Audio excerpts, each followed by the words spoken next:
आज हम पढ़ेंगे गीता अध्याय 18 और हमने कल पढ़ लिया था 11 तक हैं, परंतु हम 11वां फिर से पढ़ेंगे जो हमें याद रहता है कि हाँ हमने यहाँ तक पढ़ा था, सुना था।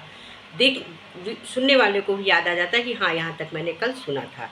इसलिए मैं 11वां दोबारा बोल रही हूँ, क्योंकि शरीरधारी किसी भी मनुष्य के द्वारा संपूर्णतया से सब कर्मों का त्याग किया जाना शक्य नहीं है। इसलिए जो कर्म फल त्यागी है वही त्यागी है, ये कहा जाता है। कर्म फल का त्याग न करने वाले मनुष्य के कर्मों का तो अच्छा बुरा और मिला हुआ है। ऐसे 3 प्रकार का फल मरने के पश्चात अवश्य होता है, किंतु कर्म फल का त्याग कर देने वाले मनुष्य के कर्मों का फल किसी काल में भी नहीं होता। हे महाबाहो, संपूर्ण कर्मों की सिद्धि के ये 5 हेतु कर्मों का अंत करने के लिए उपाय बतलाने वाले संशय मात्र में कहे गए हैं, उनको तू मुझसे भली भांति जान। इस विषय में अर्थात कर्मों की सिद्धांत में अधिष्ठान और कर्ता तथा भिन्न भिन्न प्रकार के कारण एवं नाना प्रकार की अलग अलग चेष्टाएं और वैसे ही 5वां हेतु दैव है। मनुष्य मन, वाणी और शरीर से शास्त्रानुकूल अथवा विपरीत जो भी कर्म करता है उसके ये 5 कारण हैं। परंतु ऐसा होने पर भी जो मनुष्य अशुद्ध शुद्धि होने के कारण उस विषय यानी कर्मों के होने के केवल शुद्ध स्वरूप आत्मा को कर्ता समझता है, वो मलिन बुद्धि वाला अज्ञानी अर्थात नहीं समझता। जिस पुरुष के अंतःकरण में कर्ता हो ऐसा भाव नहीं है तथा जिसकी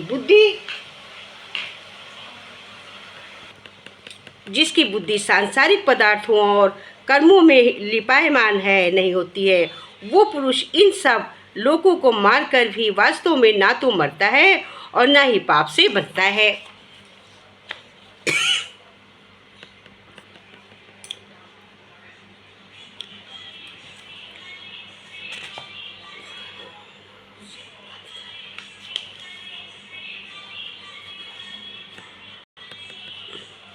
ज्ञाता ज्ञान और ये 3 प्रकार के कर्म प्रेरणा है, और कर्ता करण तथा क्रिया ये 3 प्रकार का कर्म संग्रह है। गुणों की संज्ञा करने वाले शास्त्र में ज्ञान और कर्म तथा कर्ता गुणों के भेद से 3 प्रकार के ही कहे गए हैं, उनको भी तू समझ भली भांति सुन। जिस ज्ञान से मनुष्य पृथक पृथक सब भूतों में अविनाशी परमात्मा स्वभाव को विभाग रहित संभाव से स्थित देखता है, उस ज्ञान को तू सात्विक जान। किंतु जो ज्ञान अर्थात जिस ज्ञान के द्वारा मनुष्य संपूर्ण भूतों में भिन्न भिन्न प्रकार के नाना भावों को अलग अलग जानता है, उस ज्ञान को तू राजस जान। परंतु जो ज्ञान एक कर्म रूप शरीर से ही संपूर्ण के सदस्य आसक्त है तथा जो बिना युक्ति वाला तात्विक अर्थ से रहित है और तुच्छ है, वो तामस कहा गया है। कल मैंने 11 पढ़े थे, आज 11 पढ़े, अब 22 हो गया। 22 पर हम इसको ब्रेक करते हैं। अब इसको थोड़ा सा हम समझेंगे, उसके बाद इस पर छोटा सा भजन बोलेंगे, फिर 22 के आगे से कल बोलेंगे। 22 तक हो गया है। अभी लास्ट अध्याय तो कुछ कुछ जरूर बोलते चले, अब बहुत जल्दी नहीं कर रहे क्योंकि लास्ट अध्याय है।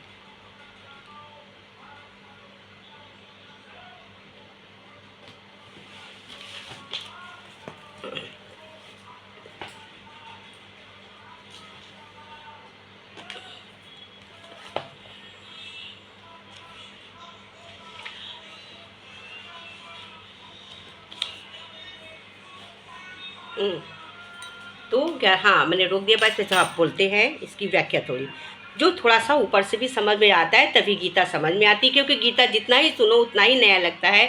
इसको हम जितना जानते हैं, समझते हैं, परखते हैं, उतना ही हमारे दिमाग में एक नई सेटिंग आती है, एक नया शब्द मिलता है, एक नया मोड़ मिलता है कि वाकई में गीता गया। और ये तो सभी जानते हैं कि गीता सुनीता है, ये विष्णु भगवान के मुख द्वारा निकली हुई है।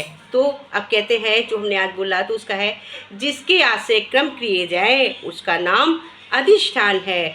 जिन जिन इंद्रियों को और साधनों के द्वारा कर्म किए जाते हैं उनका नाम करण है। पूर्वकृत शुभाशुभ कर्मों के संस्कारों का नाम दैव है। सत्संग और शास्त्र के अभ्यास से तथा भागवत कर्म और उपासना के करने से मनुष्य की बुद्धि शुद्ध होती है। इसलिए जो उपयुक्त साधना में रहित है उसकी बुद्धि अशुद्ध है, ऐसा समझना चाहिए। जैसे अग्निवायु और जल के द्वारा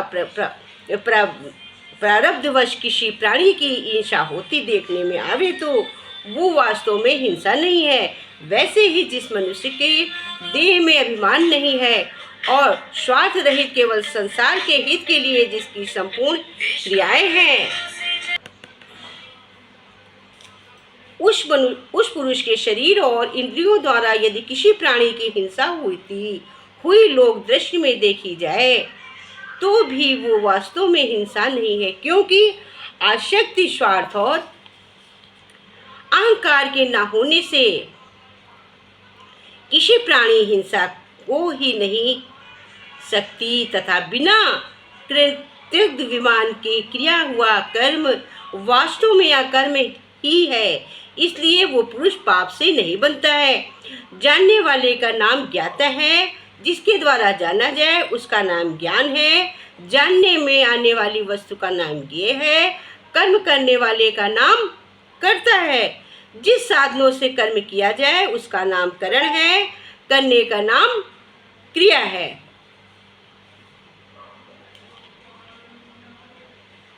दीर्घ सूत्री उसको कहा जाता है कि जो थोड़ी काल में होने लायक साधारण कर्मों को फिर से कर ले, ऐसी आशा से बहुत काल तक नहीं पूरा होता है।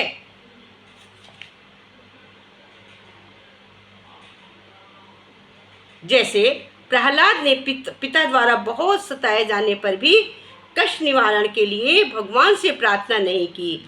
अपना अनिष्ट करने वालों को भी भगवान तुम्हारा बुरा नहीं करें इत्यादि किसी प्रकार के कठोर शब्दों से शाप न देना और उसका अनिष्ट होने की मन में इच्छा भी न रखना। भगवान की भक्ति के अभिमान में आकर किसी को परमानंद भी न देना, जैसा कि भगवान तुम्हें आरोग्य करें। भगवान कहते हैं कि हमारा मन तो हमेशा और ला में पड़ा रहता, परंतु हम इसी में हम भगवत भजन को भूल जाते हैं और हम भगवान की स्मरण भी नहीं करते। मन तो हमारा बड़ा चंचल है। केवल आवश्यकता है तो किस चीज़ की है? हम मन को काबू में करें, हम मन के अधीन न होकर हम मन को अधीन करें। जब हम मन को अधीन कर लेते हैं तो हम भक्त भाव को प्योर अग्रसर होते हैं। जैसे एक बकरा था, उस बकरे को खूब ये हुआ कि इसका पेट भरा जाए।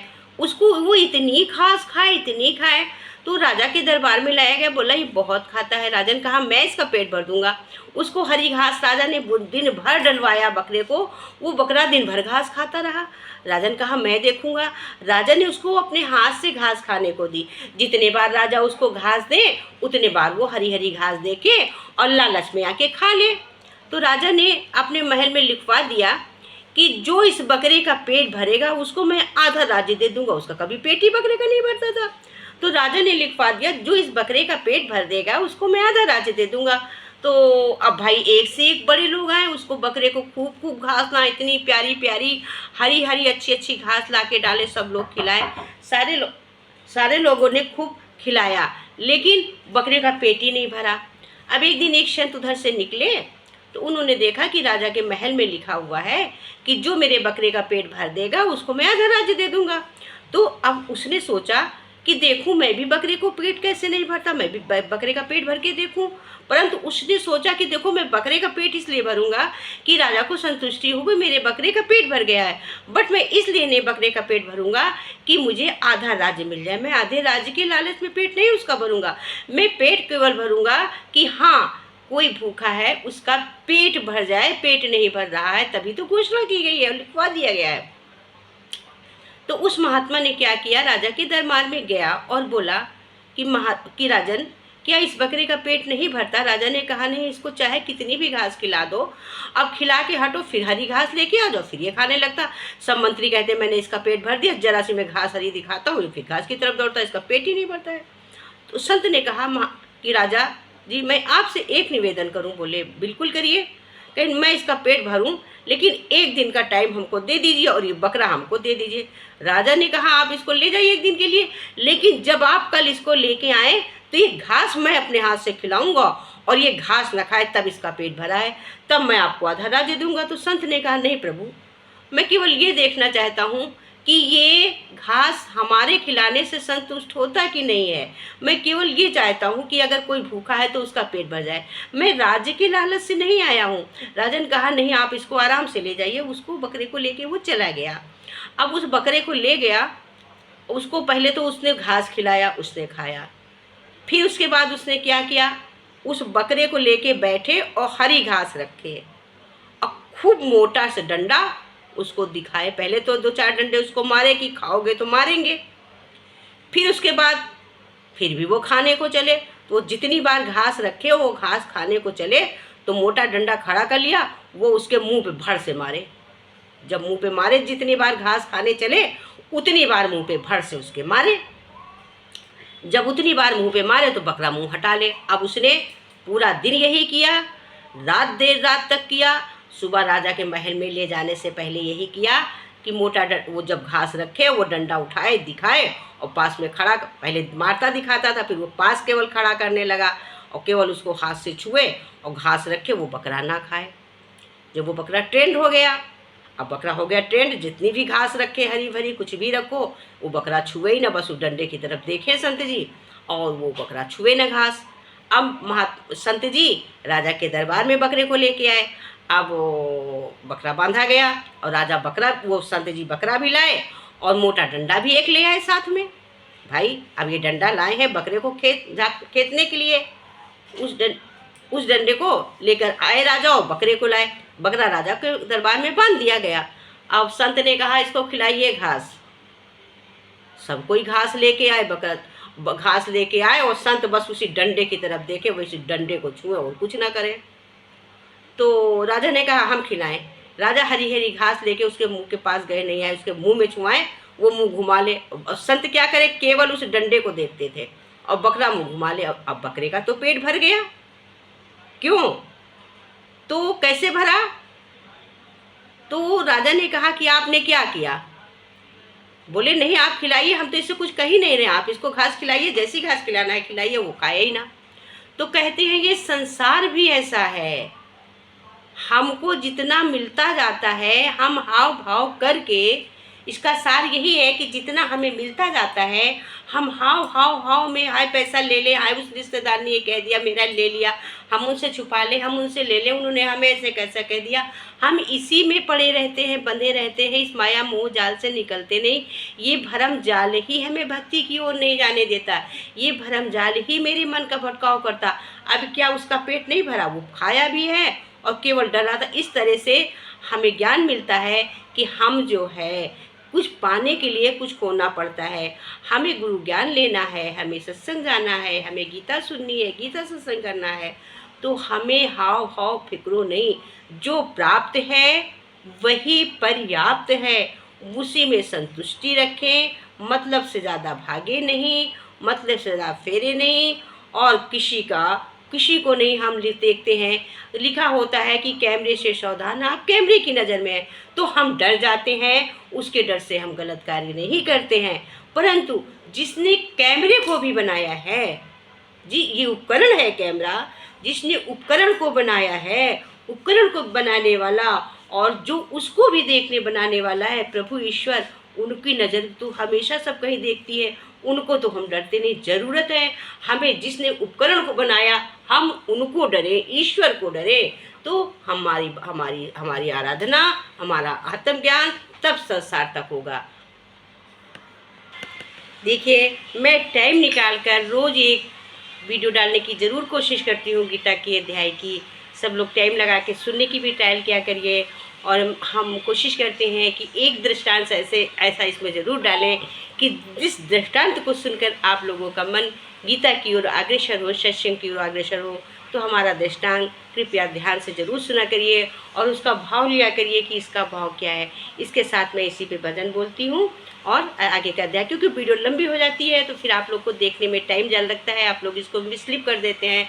तो मैं इसीलिए छोटी वीडियो डालने लगी हूँ कि आप लोग इसको देखने में स्लिप ना करें, सुनने में।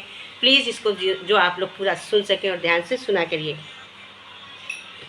श्याम तुमसे मिलने का सत्संग का बहाना है, कान्हा तुमसे मिलने का सत्संग का बहाना है, सावरिया तुमसे मिलने का सत्संग का बहाना है।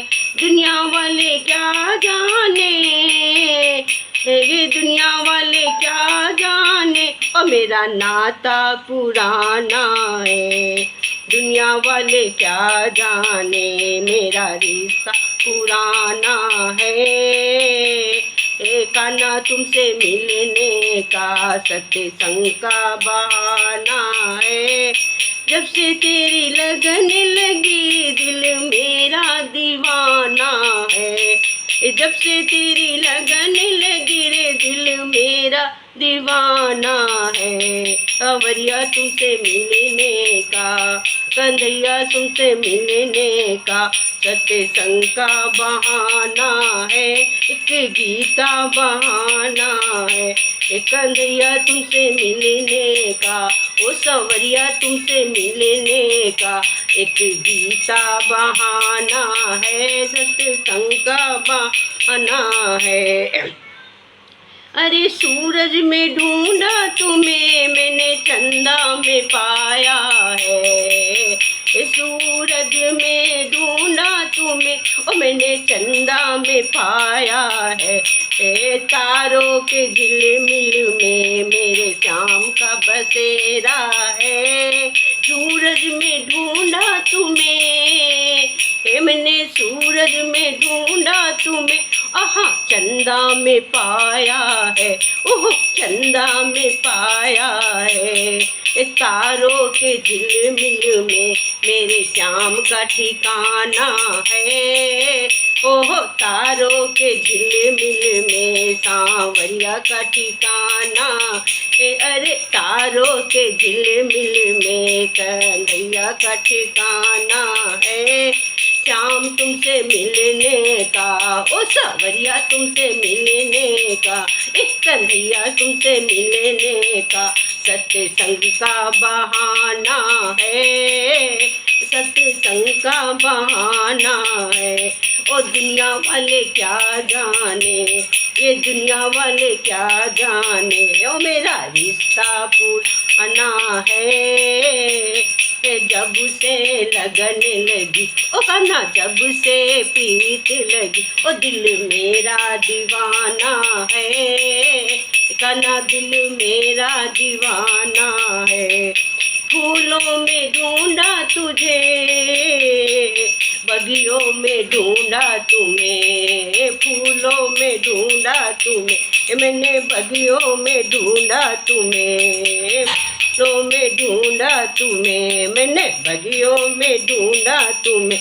अरे कलियों की खुशबू में मेरे श्याम का घेरा है। फूलों में ढूंढा तुम्हें मैंने, कलियों में ढूंढा तुम्हें। अरे कलियों की खुशबू में मेरे श्याम का बसेरा, हाँ हाँ कलियों की खुशबू में मेरे श्याम का बसेरा है। श्याम तेरे मिलने का, ओ कन्हैया तुमसे मिलने का, मेरे बाबा तुमसे मिलने का सत्संग का बहाना है। नंद लाला तुमसे मिलने का, ओ गोपाला तुमसे मिलने का सत्संग का बहाना है। सत्संग का सत्संग का बहाना है। गंगा में ढूंढा तुम्हें मैंने, यमुना में पाया है। हाँ गंगा में ढूंढा तुम्हें, हाँ गंगा में ढूंढा तुम्हें और मैंने यमुना में पाया है। गंगा में ढूंढा तुम्हें मैंने, यमुना में पाया है। गोदावरी की लहरों में मेरे श्याम का बसेरा है। ए गंगा में ढूंढा तुम्हें मैंने जमुना में पाया है। गंगा में ढूंढा तुम्हें मैंने जमुना में पाया है। ओ गोदावरी की लहरों में मेरे श्याम का बसेरा है। गोदावरी की लहरों में मेरे श्याम का बसेरा है। ए गोदावरी की लहरों में मेरे श्याम का बसेरा है। ओ श्याम तुमसे मिलने का, कन्हैया तुमसे मिलने, ओ गोपाला तुमसे मिलने का, ओ हो नंदलाला तुमसे मिलने का एक शिविर बहाना है। सत्संग का बहाना है, एक शिविर बहाना है, शिविर बहाना है। अरे गोकुल में ढूंढा तुझे मैंने, गोकुल में ढूंढा तुम्हें, अखना गोकुल में ढूंढा तुम्हें मैंने मथुरा में पाया है। ए गोकुल में ढूंढा तुम्हें मैंने मथुरा में पाया है। ओ वृंदावन की गलियों में मेरे श्याम का बसेरा है। गोकुल में ढूंढा तुम्हें, गोकुल में ढूंढा तुम्हें, ओ मैंने मथुरा में पाया है। ओ वृंदावन की गलियों में मेरे श्याम का बसेरा है। श्याम तुमसे मिलने का एक शिविर बहाना है। कन्हैया तुमसे मिलने का सत्संग का बहाना है। गोपाला तुमसे मिलने का सत्संग का बहाना है। ये दुनिया वाले क्या जाने, ये दुनिया वाले क्या जाने, ओ मेरा नाता पुराना है। ये दुनिया वाले क्या जाने मेरा नाता पुराना है। ये दुनिया वाले क्या जाने मेरा नाता पुराना है। रामायण में ढूंढा तुम्हें, रामायण में ढूंढा तुम्हें भागवत में पाया है। रामायण में ढूंढा तुम्हें भागवत में पाया है। ओ रामायण में ढूंढा तुम्हें भागवत में पाया है। ओ गीता जी के इस लोकों में मेरे श्याम का बसेरा है। ओ गीता जी के इस लोकों में मेरे श्याम का ठिकाना है। ओ गीता जी के इस लोकों में मेरे श्याम का भरोसा। रामायण में ढूंढा तुम्हें, रामायण में ढूंढा तुम्हें मैंने भागवत में पाया है। ए गीता जी के इस लोकों में मेरे प्रभु का ठिकाना है। ओ गीता जी के इस लोकों में मेरे हरि का ठिकाना है। ओ गीता जी के इस लोकों में मेरे श्याम का ठिकाना है। ओ श्याम तुमसे मिलने का, सांवरिया तुमसे मिलने का, कन्हैया तुमसे मिलने का एक शिविर बहाना है। कन्हैया तुमसे मिलने का सत्संग का बहाना है। ओ सत्संग का बहाना है। ये दुनिया वाले क्या जाने, ये दुनिया वाले क्या जाने, ओ मेरा रिश्ता पुराना है। ये दुनिया वाले क्या जाने मेरा रिश्ता पुराना है। ओ मेरा रिश्ता पुराना है, ओ मेरा रिश्ता पुराना है। ओ जंगल में ढूंढा तुम्हें, हाँ हाँ जंगल में ढूंढा तुम्हें, ओहो जंगल में ढूंढा तुम्हें मैंने मंदिर में पाया है। ओहो जंगल में ढूंढा तुम्हें मैंने मंदिर में पाया है। ओ भक्तों के दिलों में, सारे भक्तों के दिलों में, ओ मंदिर ओ जंगल में ढूंढा तुम्हें मैंने मंदिर में पाया है। ये जंगल में ढूंढा तुम्हें ओ मैंने मंदिर में पाया है। अरे भक्तों के दिलों में, हाँ हाँ भक्तों के दिलों में मेरे श्याम का ठिकाना है। भक्तों के दिलों में मेरे श्याम का ठिकाना है। ओहो भक्तों के दिलों में मेरे श्याम का ठिकाना है। ओ श्याम तुमसे मिलने का, रे कन्हैया तुमसे मिलने का, रे सांवरिया तुमसे मिलने का, ओहो कन्हैया तुमसे मिलने का। एक शिविर बहाना है, सत्संग का बहाना है। ये दुनिया वाले क्या जाने, ये दुनिया वाले क्या जाने, मेरा रिश्ता पुराना है। ओ मेरा रिश्ता पुराना है। जब से प्रीत लगी, ये मेरा जब से प्रीत लगी, ओ दिल मेरा दीवाना है। जब से प्रीत लगी रे कान्हा दिल मेरा दीवाना है।